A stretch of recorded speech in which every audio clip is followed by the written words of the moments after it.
Salut, c'est Jérôme de la PrépN. Écoute, ça fait très longtemps que j'ai pas fait des audios. Alors voilà, alors j'ai fait plusieurs audios, j'ai recommencé, donc faut que je fasse moins de 10 minutes pour te dire une bonne nouvelle et pour t'expliquer pourquoi je retourne à faire des audios, je pense.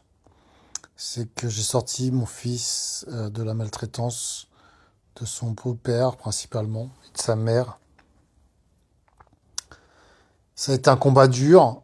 Je pars du principe, si tu m'entends, que c'est que tu as été abonné, donc tu as dû entendre mes audios, si tu t'en rappelles, de mes histoires d'il y a 10 ans, où j'ai dû fuir de chez moi, où elle avait été violente, et en partie aussi sur notre fils. Euh, enfin, en plus des choses bizarres, on va dire, et que j'avais dû aller au PMI pour leur en parler avant de partir.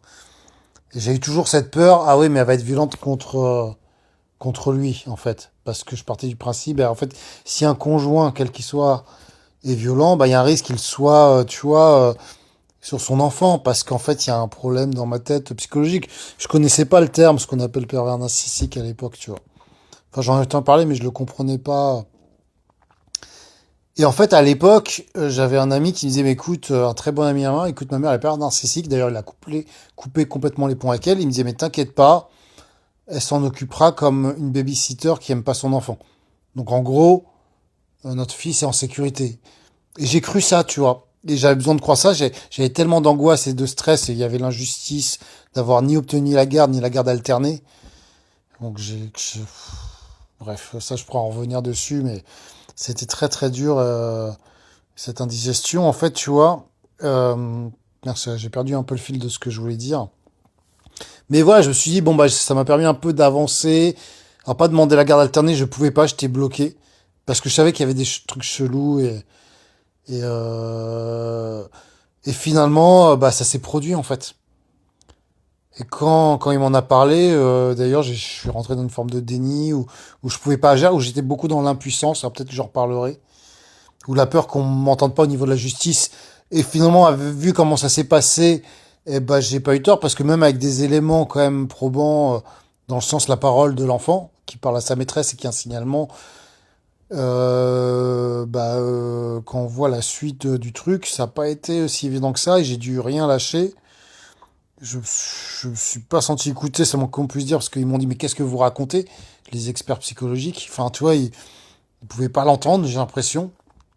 Alors que quand même, il y avait un fil conducteur qui était un signalement à l'école, une audition du beau-père de la police, une garde à vue, et après une suite que je vais peut-être raconter dans les prochains audios. Mais en tous les cas, j'aimerais bien partager mon expérience pour aider les autres, les gens à qui ça arrive. Alors, c'est juste mon expérience. Je peux pas donner de conseils ou de, enfin,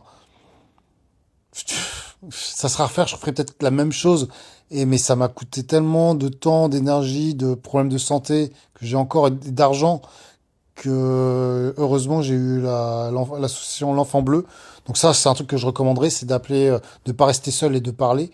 Et donc l'association L'Enfant Bleu sur les enfants maltraités, bah, ils sont vraiment géniaux, l'écoute que j'ai eue. Et je leur disais là récemment, ce que je l'ai rappelé, mais en fait j'ai réussi, mais j'avais quand même de l'argent et j'ai eu l'aide financière de mes parents. En fait, sinon en fait, j'aurais pas eu mon père qui me donne de l'argent pour changer d'avocat, parce que je suis encore tombé sur des avocats véreux, je dois attirer ce genre de personnes. Bah, je m'en serais pas sorti en fait. Enfin, je trouve ça tellement. C'est pas le fond du problème, mais c'est assez insupportable quand même. C'est assez. Voilà, donc je pense que j'expliquerai un peu en détail les choses. Ma vision du truc, c'est plus les personnes qui sont entre la justice, le juge et toi en fait. Donc les experts, les gens tu sais, qui vont donner un avis mais qui sont pas vraiment contrôlés. Et si ils veulent pas croire l'histoire ou si ils sont, enfin je sais pas s'ils sont convaincus par l'autre parce qu'en fait eux ils ont pas toutes les pièces, ils ont pas tous les éléments. Donc en fait ils disaient, et en fait leur expertise a plus de poids que toutes les pièces que tu peux produire. Bref, ça a été pas si évident et finalement je l'ai obtenu la garde parce qu'elle me l'a laissé. Parce que j'imagine que ça devenait trop compliqué pour elle sur la suite à venir judiciaire, juge pour enfants, enquête sociale, MJE, mesures judiciaires d'investigation éducative, donc des gens qui peuvent placer les enfants. Et son avocate nous a proposé un accord pour voilà, que j'ai la garde totale. Voilà, la vraie raison officielle, c'est qu'elle a eu un dégât des eaux. Donc, tu vois, voilà, donc, bon, ok, elle a eu un dégât des eaux et elle a dû déménager. Euh, donc, meilleure des fins possibles, en fait. C'est là la bonne nouvelle. Donc, voilà, donc j'aimerais partager tous ces trucs-là. J'aimerais écrire un livre pour notre fils. Euh, J'aimerais peut-être publier un livre, tu vois, pour partager mon témoignage. Et puis comme je sais que j'écrirai certainement pas le livre, bah, je me dis, je fais des audios comme ça. Peut-être qu'on m'entendra, peut-être que ça pourra aider, peut-être que ça m'aidera moi à passer à autre chose, à me reconstruire. Et c'est pas évident parce que bah, je suis seul déjà, je suis célibataire, et ça a été dur en étant seul quand même. Et heureusement, et je la remercie tellement, je me suis fait une super amie dans un site de rencontre, tu vois, mais qui est devenue juste une meilleure amie, hein, tu vois, qui m'a soutenu, mais comme jamais, quoi. Et et c'est pour ça que je te disais, le premier règle que je pourrais donner, si je veux pas utiliser le mot conseil ou ligne directrice, principe, c'est de pouvoir parler, être écouté, entendu, d'avoir un soutien, tu vois. Alors ça peut être une psychologue, mais si t'as pas l'argent pour une psychologue et que c'est pas directement son travail, il y a vraiment l'association Enfant Bleu, voilà. Il y en a certainement d'autres, hein, c'est pas.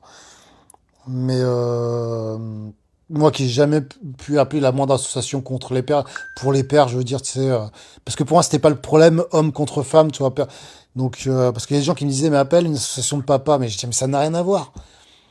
Il se fait violenter d'ailleurs par son beau-père, tu vois, donc c'est pas un conflit entre le père et la mère. Et ça, l'association L'Enfant Bleu me disait mais le plus important c'est que l'expertise n'écrit pas ça. Et je me suis battu hein, pour pas qu'ils écrivent ça. Et c'est une réalité. Je veux dire, moi, j'ai pas la garde et il y a de la maltraitance sur mon fils. C'est pas pour créer un conflit, tu vois. Et eux, ils vont essayer d'amener, en tout cas, ces gens manipulateurs, en disant que toi, t'es fâché, t'es pas passé à autre chose, t'es dans le conflit, etc. Et ils ont quand même écrit ça, quand même, c'est incroyable hein, dans l'expertise, qu'à la base, de l'origine, c'est un conflit entre parents.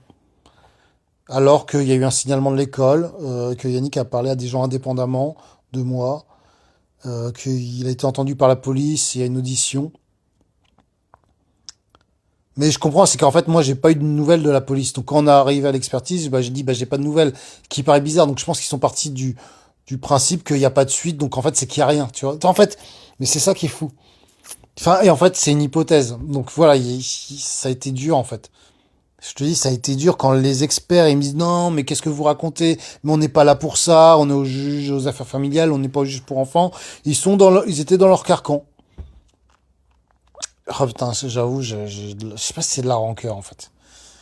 Voilà, donc j'ai bonne nouvelle. Maintenant, moi, mon objectif, c'est de me reconstruire et je me rends compte que ça m'a beaucoup épuisé, fatigué et que là, je me dis, je devrais être super heureux. J'ai eu un peu un down et je me dis, bah peut-être que j'ai ce besoin-là de partager, de faire, bah, d'être entendu par ceux qui pourront l'écouter, peut-être, tu vois. Et comme moi, j'ai entendu des témoignages sur YouTube il y a très longtemps. Dont l'un, je me rappelle, c'est un très vieux, ça a plus de 10 ans cette vidéo, d'un mec qui me disait, mais tu sais, des fois les pères narcissiques, pour se rassurer quand ils sont sacrément attaqués, tu vois, moi il y a 10 ans, bah ils se mettent ensemble. Et là, elle s'est mise avec quelqu'un qui est, je pense, comme elle, enfin c'est un peu différent, mais en tout cas quelqu'un de toxique et de maltraitant, en tout cas c'est le mot qu'on puisse dire. Et je suis convaincu de ça. Et donc voilà, je suis tombé dans ce cas-là, et ça j'étais tellement dans le déni de ça. Et heureusement que j'avais un coach sportif qui m'a réveillé. Très bienveillant, qui m'a dit, mais Jérôme, c'est les deux.